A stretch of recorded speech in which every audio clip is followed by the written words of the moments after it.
Hello বন্ধুরা, Pamela চ্যানেলে সবাইকে স্বাগত। আজকের রেসিপি কাটোয়া ডাঁটা চচ্চড়ি। তোমরা কে কে কাটোয়া ডাঁটা খেতে ভালোবাসো সেটা অবশ্যই কমেন্ট করে জানাবে।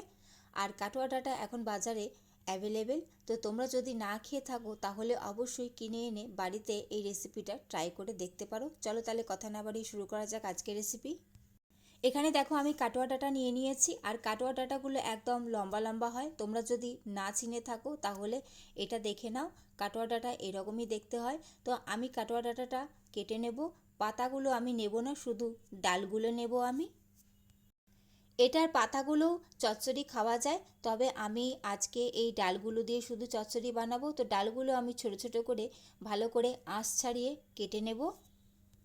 যেমন করে সজনে ডাঁটা ছাড়াই ঠিক তেমন করেই কাটোয়া ডাঁটাগুলো ছোটো ছোটো টুকরো করে আঁশ ছাড়িয়ে কেটে নিয়েছি আমি। সবার প্রথমে কাটোয়া ডাঁটাটা আমি একটু ভাপিয়ে নেব।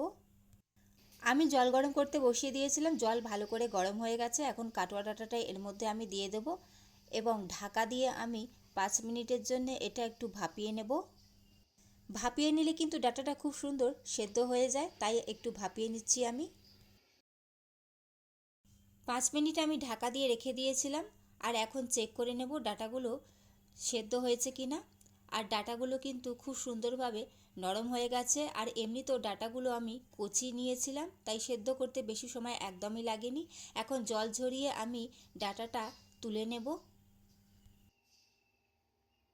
জল ঝরিয়ে আমি ডাঁটাটা বাটির মধ্যে নিয়ে নিয়েছি। এখন এটা একটু ঠান্ডা করে নেব। ততক্ষণ অন্যদিকে আমি একটা মশলা বানিয়ে নেব।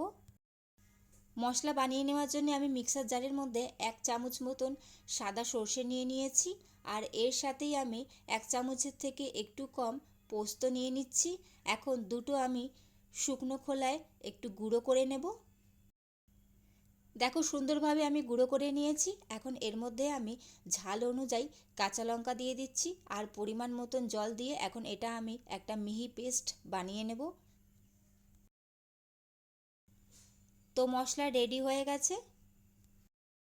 বাকি রান্নাটা করে নেওয়ার জন্য আমি আবার কড়াই বসিয়ে দিয়েছি, আর ওর মধ্যে সামান্য একটু সর্ষের তেল দিয়েছি। এখন এর মধ্যে একটা শুকনো লঙ্কা আর একটু কালো জিরে ফোড়ন দিয়ে দিলাম। ফোড়নটা ভালো করে ভাজা হয়ে গেছে। এখন সেদ্ধ করে রাখা ডাঁটাটা আমি পুরোটাই এর মধ্যে দিয়ে দিলাম, আর ডাঁটাটা আমি একটু ভাজা করে নেব।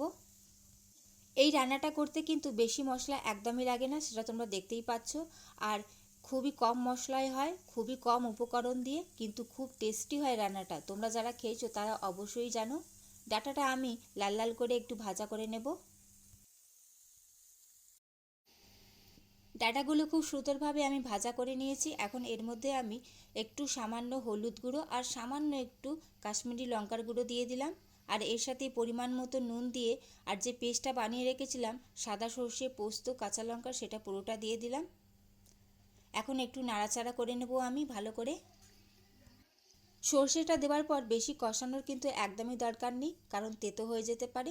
তো 2 মিনিটের জন্য আমি নাড়াচাড়া করে নিয়েছি। এখন এর মধ্যে আমি মিক্সারের বাটি ধোয়া জল দিয়ে দিচ্ছি, আর সামান্য একটু পরিমাণ মতন জল দিয়ে আমি ঢাকা দিয়ে 3 থেকে 5 মিনিটের জন্যে এটা রান্না করে নেব। যদিও কোনো ডাঁটা যদি শক্ত থেকে থাকে তাহলে এই 5 মিনিটের কষানোতে কিন্তু পুরোটাই সেদ্ধ হয়ে যাবে। তো আমি ঢাকা দিয়ে ফিরে আসছি 5 মিনিট বাদে।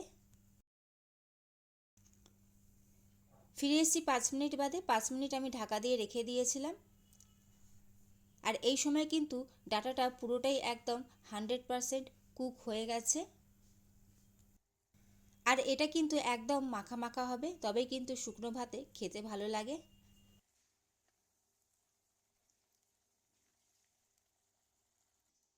নামানোর আগে আমি ওপর থেকে একটু কাঁচা সর্ষের তেল দিয়ে দিচ্ছি, যাতে এর টেস্টটা আরও বেশি সুন্দর লাগে। কারণ পোস্ত দেওয়া আছে, সর্ষে দেওয়া আছে, তো একটু কাঁচা সর্ষের তেল দিলে কিন্তু ঝাঁঝটা খুব সুন্দর লাগে।